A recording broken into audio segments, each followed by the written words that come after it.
And Luke Jones and I will be out on the backfields in Owings Mills with full reports of all things Purple leading up to Sunday's game with the Buffalo Bills. But meantime, yes, they are out of town, but the Baltimore Orioles continue to play baseball and play it at a pretty miserly clip here in Tampa, hitting it, pitching it, doing it very quietly and in front of no one. Luke Jones, the Orioles are inching back toward first place in the American League East, far from dead and gone at this point.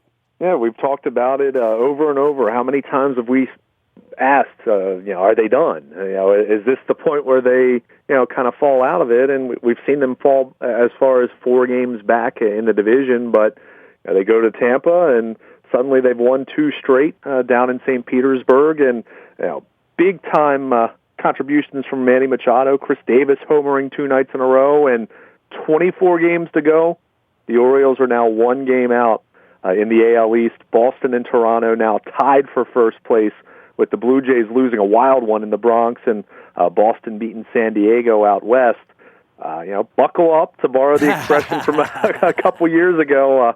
This is, it's been a good race all along. Let's not try to. Yeah, I mean, we never thought the Red Sox or the Blue Jays were just going to give the old fade, and we certainly never thought the Orioles were going to run away the way they did 2 years ago. Yeah.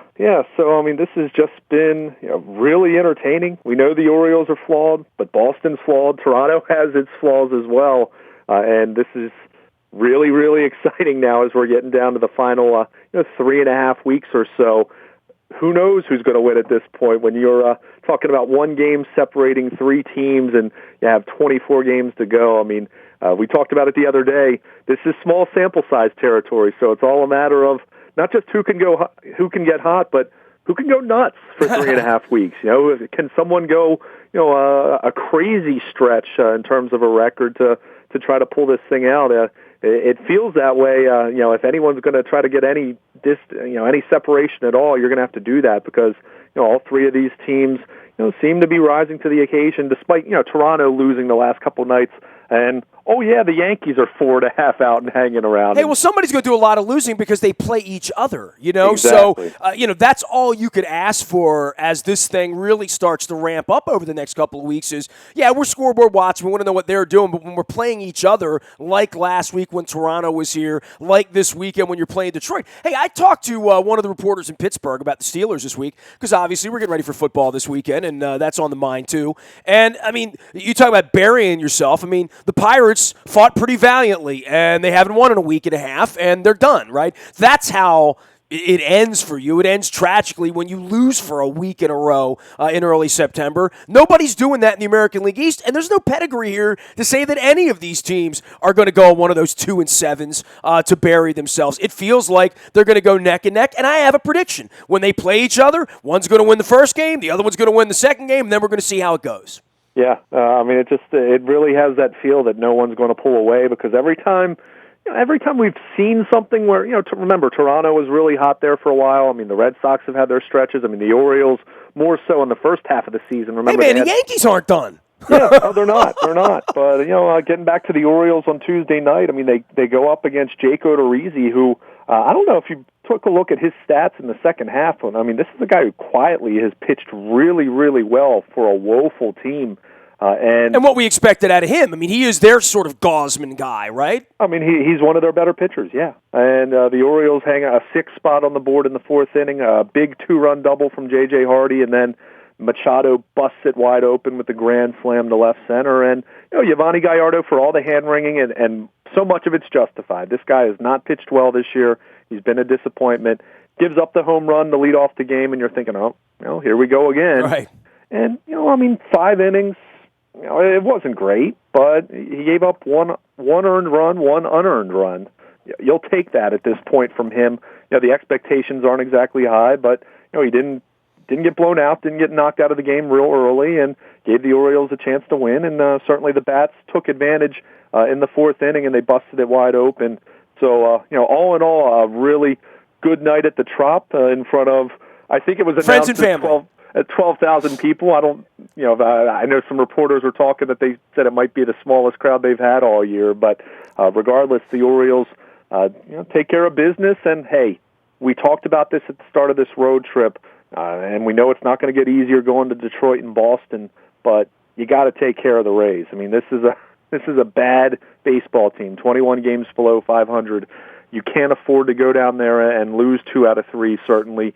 And we'll see if they can get the split this afternoon with Dylan Bundy taking the hill. But this is exactly what the Orioles need to be doing.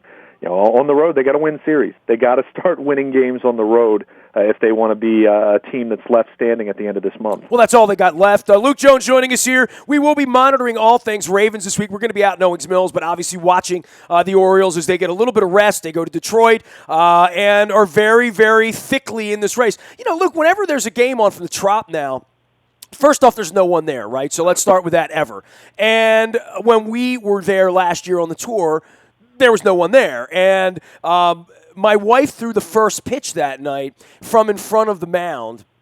And, and I guess part of it for us is like when we were there, they were playing the Blue Jays that night. There were more Blue Jays fans there, but they were all kind of wearing a similar color, and the place is blue. I'll say this, for the 380 Oriole fans that showed up at the game and, they came up from Sarasota or whatever parts there, you heard them and you saw them, which I would say for the Orioles players, just emotionally, to walk into one of those domes playing the biggest games of the year, at least there's some orange there. I mean, I know Masson's looking for it and like all of that, but sure. If it's not their second home, it should be. I mean, they've been playing spring training baseball down there for a decade now.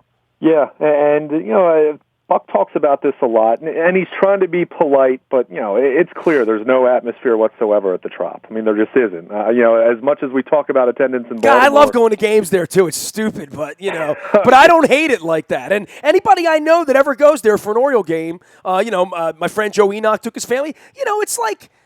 It's different. So, your kids will probably like it, but I don't know why no one goes. I really don't, because it doesn't suck. And on a 92-degree day, when we were down there last year swabbing, I was really happy to be coming into the air conditioning. I mean, I found it to be a wonderfully comfortable baseball game, Right, or the many days that it's raining down there. Like every day. Florida. Right, so... but, Buck Showalter's talked about it in very polite terms, but he says you kind of have to be a self-starter when you're in that ballpark. I mean, you're not going to get any lift from the crowd whatsoever. As much as we've talked about some of the small crowds at Camden Yards, still energy from those small crowds.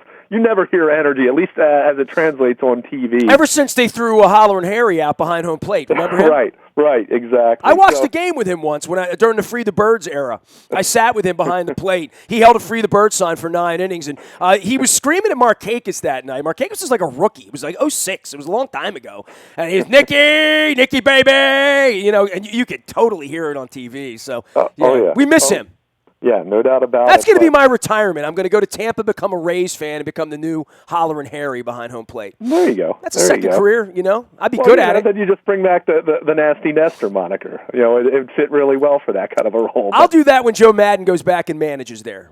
Right. But the Orioles, the bats do exactly what you hope and what they need to do down the stretch. We've talked about how they need to swing the bats. And, again, Odorizzi had been pitching really well, so it was good to see them get to him in the way that they did. Manny Machado is the most valuable player on this club. With apologies to Zach Britton and Mark Trumbo and Chris Tillman, there are other guys who've made huge contributions on this team, but Machado's their best player, and it was good to see him deliver the blow that he did after Hardy had given them a lead. You bust it open, and then you can kind of cruise a little bit the rest of the way. They use some bullpen arms, but Brian Dunsing and Michael Givens and Donnie Hart and Tommy Hunter, you stayed away from Brock and Britton, and now you got a chance.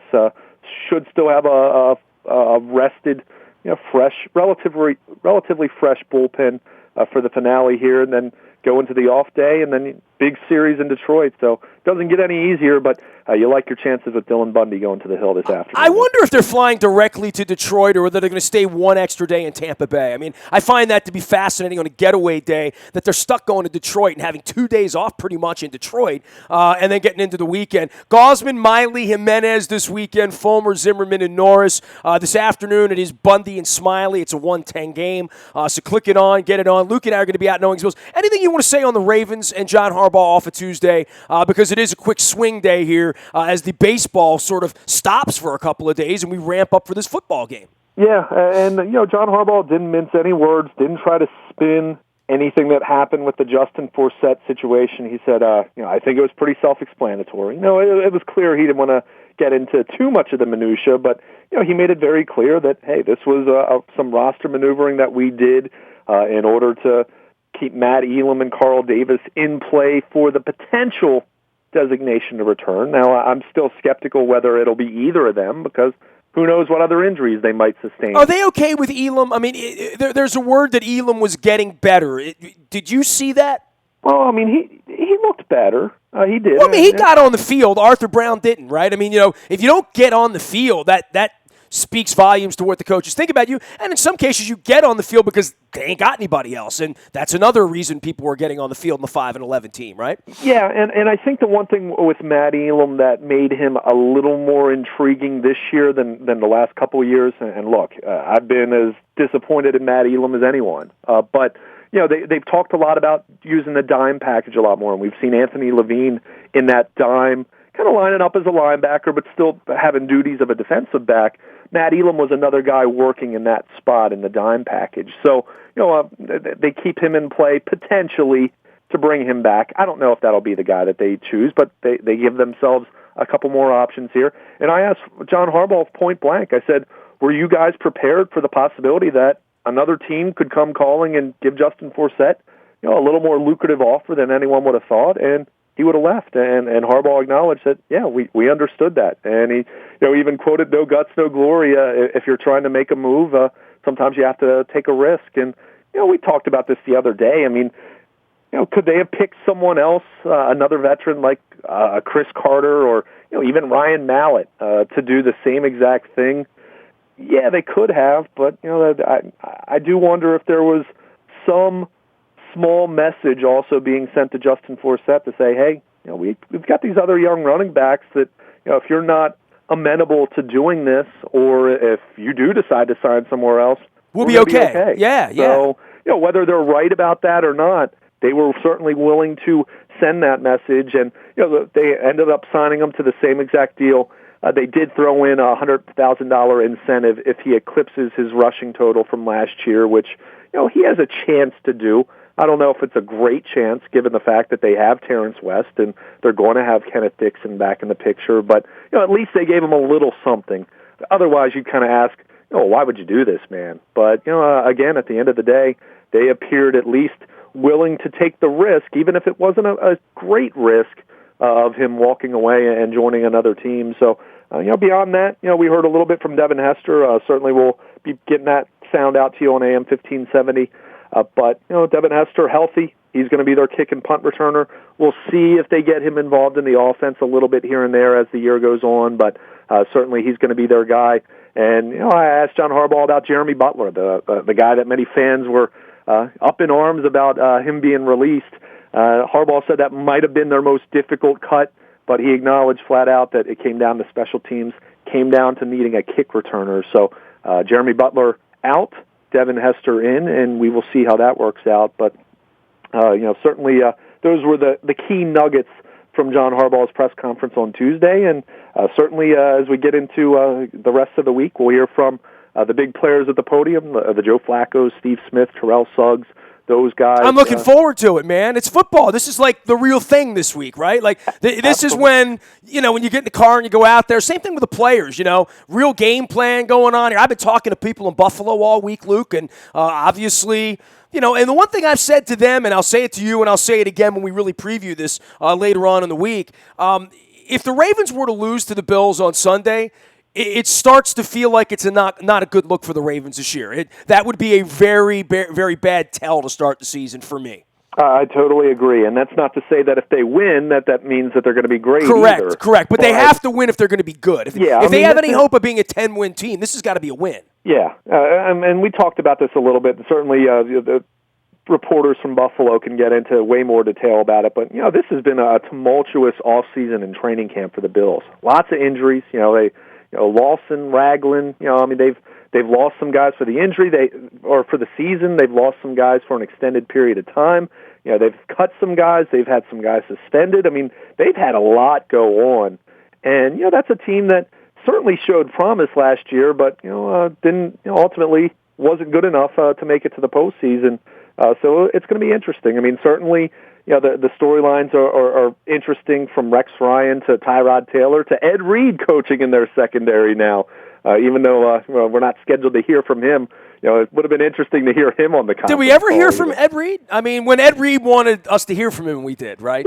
Yeah. Ed talked a little bit more than sometimes he gets credit for, but yeah, it was always on his terms. That much is certain. I love when Ed talked and Ed was Ed. I mean, I went back and in writing the book, reading all the quotes from the Super Bowl press conferences where he was very loquacious. I like that Ed Reed. And beyond that, I wouldn't bet against him as a coach because I don't know what else he would do with his life. He loved football. This is a good use of the rest of his life, despite the fact that being a coach involves 18 hours a day of life. But that's kind of guy he was anyway behind the scenes. I never ever saw Ed Reed at a restaurant, at a bar, out. After the first time he sat with us, the first week he played, he didn't do a whole lot of, public appearances. Right. He played football. I mean, so, cocooning himself up in Buffalo and, trying to coach up Corey Graham. I don't know. I don't know if he'll do it for 20 years, but the more I think about it, the less shocked I am by it. I'll just say that. I totally agree with you, and it's funny. I can recall, this is probably 2 years ago. I was talking with some of my friends. We were just sitting around having a couple cold ones, and we were kind of talking about the future of the Ravens, and a couple of them brought up Ray Lewis potentially coaching, and I basically said to him, now, the guy that's going to, if there's, of the former, great Ravens, talking those two guys and, anyone else you want to throw John Ogden wasn't going to coach. That was apparent to me. John Ogden was going to golf. Yeah. And I said to them. And he's enjoying it immensely. Right. Of their former great, Hall of Fame types or guys that are Ring of Honor type guys, if there's one who's going to coach, I could see Ed Reed being that guy because he's actually a guy who, didn't want any attention for it, but he quietly, at the end of his career, really mentored some guys from Ladarius Webb to Kerry Williams, Jimmy Smith. He made Kerry Williams and Ladarius Webb rich men. Yeah, because they were fringe, lower. They were not thought to be 10-year starters in the league. Especially Kerry Williams, of course, the guy who had bounced around. Yeah, I mean, he'd been a practice squad kind of guy. Kind of the same way that we view a Sheldon Price right now on this roster is what Kerry Williams was, and Ed Reed really played a big part in his development. So he was always the guy that I thought. If any of them were to coach, he would be the guy. Now, we'll see if he is really liking those 18-hour days, as you pointed out. No doubt. It's not easy. So many players talk about how eye-opening it is making that transition from a player. And he was a hard-working player. No one questions his commitment. There may have been some times where he didn't show up for minicamp because of contract disputes and things of that nature. But when he was there and when he was committed, Ed Reed was all in. So be interesting from that standpoint. But certainly this Buffalo team has some. There's some tentacles with. They have some Baltimore roots. There's no doubt about that. But the Ravens got to take care of business. You're and right. Tyrod too. Right. I mean, this is a team that you need to be. If they're playing in Buffalo, that would be a little different. Then you would ask questions a little more. This is a Ravens team that clearly struggled big time on the road a year ago. A struggle at home for that matter. But you got to take care of business at home. They can't have enough. 3 straight years they've dropped the opener, and I don't think it's a coincidence that they've missed the playoffs 2 of those 3 years. You got to get off to a fast start. But when you lose to Denver in Denver, that's not like a death knell. You know what I mean? That doesn't say anything about your team. It says you're not as good as Denver on the road, right? I mean, and even when you get your ass kicked, as they did a couple years ago. But this one here, if they lose 19-17 or 23-21 on some crazy penalty and field goal and kick returns, something stupid, punt breakdown, whatever. If that were to happen in this game, it would be a black mark on their season, I think, because it would be tough, I think, to not win the games you have to win and still win 10 games. Yeah, I think it's just, again, and who knows? Maybe we're talking about the Bills right now. Maybe the Bills are going to be 11-5, and maybe looking 3 months from now, a loss like that wouldn't look as bad. But they didn't need their best player and their first and second round draft picks at all. It would absolutely be a case where you would just say, here we go again. If you lose a game like this. So I mean, there's clearly pressure on this Ravens team, and you look at the way this schedule sets up. They got to get off to a fast start. The schedule is very conducive to getting off to a good start. because it is not easier at all come the second half. They need to be in good position when they hit their bye in the middle of the season. If not, I can't say I'll like their chances very much at all to try to make the playoffs then. He is Luke Jones. He is Baltimore Luke out on Twitter. You can also email him, Luke at WNST.net. I am Nasty at WNST.net. We're going to be out in Owings Mills. We've been talking Orioles baseball. Obviously, the Birds playing Tampa and getting the getaway and on to Detroit on Friday. You can find me anytime, anywhere in the Bahia Toyota Audio Vault, 24 hours a day from anywhere in the world. Just download the TuneIn Radio app. We come in crystal clear from wherever you are. Our morning newspaper hits your email inbox at 7 a.m., and that is powered up by Planet Fitness and PlanetFitness.com. And last but never, ever least, breaking news happens first on the WNST Tech Service. That's brought to you by Coons Ford of Security Boulevard. Any more cuts, any more weirdness, any more Oriole roster maneuverings, trades, strange things, you'll get it first there. All brought to you by Coons Ford of Security Boulevard. Dennis will drive you home on Thursday from 3 until 5. We're on LinkedIn, Facebook, Snapchat, Instagram, Twitter, streaming live on our Facebook Live as well as on YouTube on our WNSTV channel. We are WNST.net, AM 1570 and WNST Towson, Baltimore, and we never stop talking Baltimore sports.